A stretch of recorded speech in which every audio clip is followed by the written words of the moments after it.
বাড়িতে কিভাবে খুব সহজেই আপনারা রোজ ক্রিম বানিয়ে ফেলতে পারবেন সেটা আমি আজকে আপনাদের সাথে শেয়ার করতে চলেছি।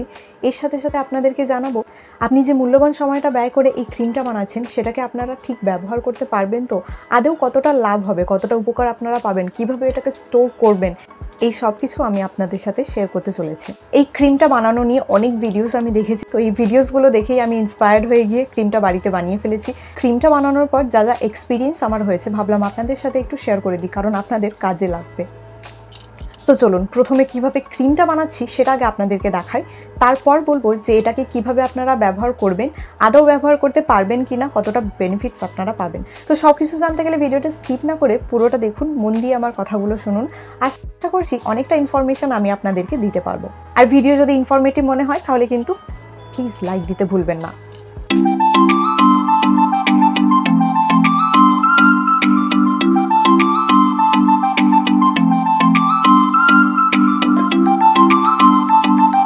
নমস্কার বন্ধুরা, welcome back to my family প্রাকৃতিক রূপকথা। আশা করছি সকলে অনেক ভালো আছেন। সকলকে অনেক ধন্যবাদ চ্যানেলটিকে সাবস্ক্রাইব করে ভিডিওগুলো দেখার জন্য, আমাকে এত ভালোবাসা দেওয়ার জন্য, ভিডিওতে এত সুন্দর পজিটিভ কমেন্ট করার জন্য। ক্রিম বানানোর জন্য প্রথমে আমি অ্যালোভেরা পাতা কেটে নিই। অ্যালোভেরা পাতা কাটার পরে দেখবেন যে হলুদ রঙের একটা আঠা বের হয়। এই আঠাটা কিন্তু ব্যবহার করলে কোনো মতেই চলবে না। এই আঠাটা ব্যবহার করলে স্কিনে কিন্তু র্যাশেস আসবে, পিম্পলস আসবে, অনেক রকম প্রবলেম আসতে পারে।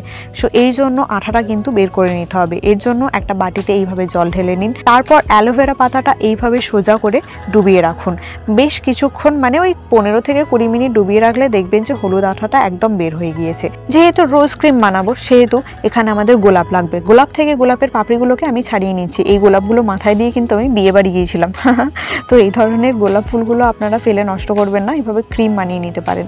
পাপড়িগুলো ছাড়িয়ে নেওয়ার পরে জল দিয়ে খুব ভালো করে এগুলোকে ধুয়ে নিতে হবে, যেন কোনো রকম ধুলো ময়লা একদম আটকে না থাকে এর মধ্যে। গোলাপ ফুল বহু প্রাচীন যুগ থেকে রূপচর্চার কাজে কিন্তু লেগে আসছে। গোলাপে রয়েছে অ্যান্টি ইনফ্লেমেটরি উপাদান, যা আমাদের স্কিনের পিম্পলস, র্যাশেস এই সমস্ত কিছু দূর করতে সাহায্য করে, সানবার্ন দূর করতে সাহায্য করে, ত্বকে যদি এক্সেস অয়েল থাকে সেটাকে রিমুভ করতে সাহায্য করে এবং এটা ত্বকের পিএইচ লেভেলকে ব্যালেন্স করতে সাহায্য করে। আর এর সাথে সাথে স্কিনকে ব্রাইট গ্লোয়িং বানিয়ে দেয় একদম ভেতর থেকে। মিক্সারের সাহায্যে এটার একটা ফাইন পেস্ট বানিয়ে নিতে হবে। পেস্ট বানানোর সময় কোনো রকম জল অ্যাড করবেন না, চাইলে একটু রোজ ওয়াটার অ্যাড করে নিতে পারেন। এখানে আমি হোমমেড রোজ ওয়াটার অ্যাড করে নিয়েছিলাম। কিভাবে বাড়িতে সঠিক পদ্ধতিতে আপনারা গোলাপ জল বানিয়ে ফেলতে পারবেন সেটা জানতে গেলে আমার চ্যানেলে থাকা এই ভিডিওটা একবার দেখে নিতে পারেন। এছাড়াও গোলাপ দিয়ে কিভাবে আপনারা হেয়ার মাস্ক বানিয়ে ফেলতে পারবেন, হেয়ার টনিক বানিয়ে ফেলতে পারবেন, ফেস মাস্ক বানিয়ে ফেলতে পারবেন, ফেস প্যাক বানিয়ে ফেলতে পারবেন এবং রোজ পেটাল পাউডার বানিয়ে ফেলতে পারবেন, সেই সমস্ত ভিডিও কিন্তু রয়েছে আমার চ্যানেলে। এরপর যে অ্যালোভেরাটা আমি জলের মধ্যে ডুবিয়ে রেখেছিলাম সেই অ্যালোভেরাটা ভালো করে ধুয়ে নিতে হবে।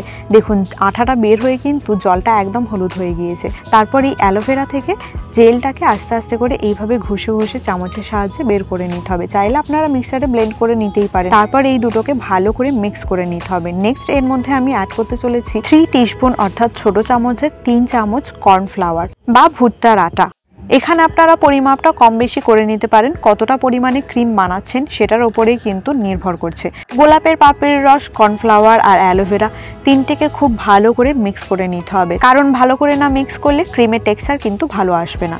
একটা পাত্রের মধ্যে অল্প একটু জল গরম করতে দিতে হবে, তারপর এই বাটিটা বসিয়ে দিতে হবে।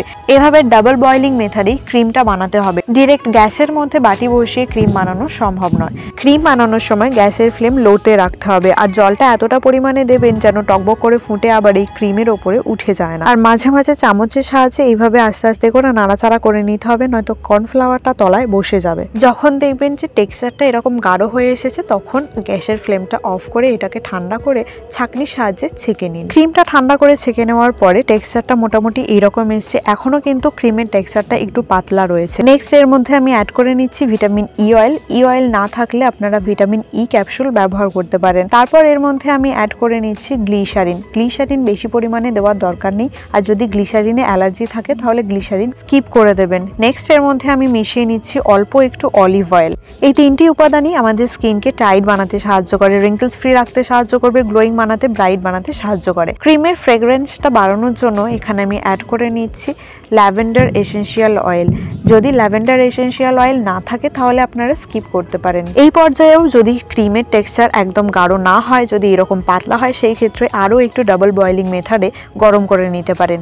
এবার যে টেক্সচারটা এসছে একদম কিন্তু মার্কেট বেসড ক্রিমের মতোই টেক্সচারটা এসছে, খুব সুন্দর। কেউ বলবেই না এটা হোমমেড রোজ ক্রিম।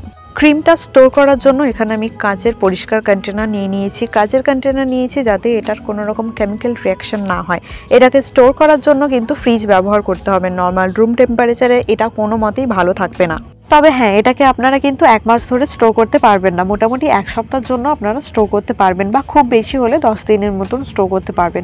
ক্রিমটার এত সুন্দর টেক্সচার এসেছিল, আমার তো বিশ্বাসই হচ্ছিল না যে এটা হোমমেড রোজ ক্রিম। তো এটা কুইকলি স্কিনে অ্যাবজর্বও করে নিচ্ছিল অ্যান্ড স্কিনটা টান টানও বানিয়ে দিচ্ছিল। এইরকমই সহজ skin care, hair care, beauty tips পাওয়ার জন্য আমার চ্যানেলটিকে ভিজিট করুন। ভিজিট করে আমার চ্যানেলে থাকা ভিডিওগুলো দেখুন। ভিডিও দেখে যদি আপনার ইনফরমেটিভ মনে হয়, যদি মনে হয় যে আপনার জন্য এটা হেল্পফুল, তখন চ্যানেলটিকে সাবস্ক্রাইব করে রাখতে পারেন।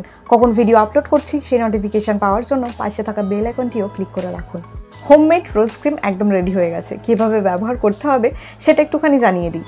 ক্রিমটা কখন কিভাবে ব্যবহার করবেন সেটা জানার আগে ক্রিমটার রিভিউ জানাটা কিন্তু ভীষণ ইম্পর্ট্যান্ট, কেননা রিভিউটা জানলে তবেই আপনারা বুঝতে পারবেন এটাকে কিভাবে ব্যবহার করতে হবে। ক্রিমটা বানানোর সময় এটার যে স্মুথ টেক্সচার এসেছিলো একদম মার্কেট বেসড ক্রিমের মতন, আর এটা দেখে আমার ভীষণ ভালো লাগছিল। কিন্তু যখন ক্রিমটা আমি রেখে দিলাম, একদিন পর যখন ব্যবহার করতে গেলাম, তখন এটা টেক্সচার দেখে আই ওয়াজ ভেরি ডিসঅ্যাপয়েন্টেড। ক্রিমটা বানানোর সময় আমি টাটকা অ্যালোভেরা জেল ব্যবহার করেছিলাম। তো টাটকা অ্যালোভেরা জেলের বদলে কোনো মার্কেট বেস যদি অ্যালোভেরা জেল ব্যবহার করতাম, সেই ক্ষেত্রে কিন্তু ক্রিমের টেক্সচারটা নষ্ট হতো না। এটা খুব ভালোভাবেই আমি ব্যবহার করতে পারতাম। আপনি যদি ভবিষ্যতে এই কর্নফ্লাওয়ার দিয়ে ক্রিম বানানোর কথা ভেবে থাকেন, আমার তরফ থেকে একটা সাজেশন, এই কর্নফ্লাওয়ার দিয়ে ক্রিম বানানোর আইডিয়া দুঃস্বপ্নেও দেখবেন না কিন্তু। তবে কি ক্রিমটা বানানো একেবারেই বৃথা গেল? না, একেবারেই বৃথা গেল না। এই ক্রিমটাকে আপনারা as a hair mask use করতে পারেন, as a face mask use করতে পারেন, বাট অ্যাজ এ ময়শ্চারাইজার না। এই প্যাচে গরমে কিভাবে নিজেদের স্কিনের যত্ন নেবেন, কিভাবে স্কিনটাকে হাইড্রেটেড রাখবেন, গ্লোয়িং বানাবেন, সেটা যদি জানতে চান তাহলে চ্যানেলে থাকা এই স্কিন কেয়ার রুটিনের ভিডিওটা একবার দেখে নিন। আজকের ভিডিও তাহলে এখানেই শেষ করলাম। দেখা হবে অন্য কোনো ভিডিওতে। সবাই সুস্থ থাকবেন এবং ভালো থাকবেন। টাটা।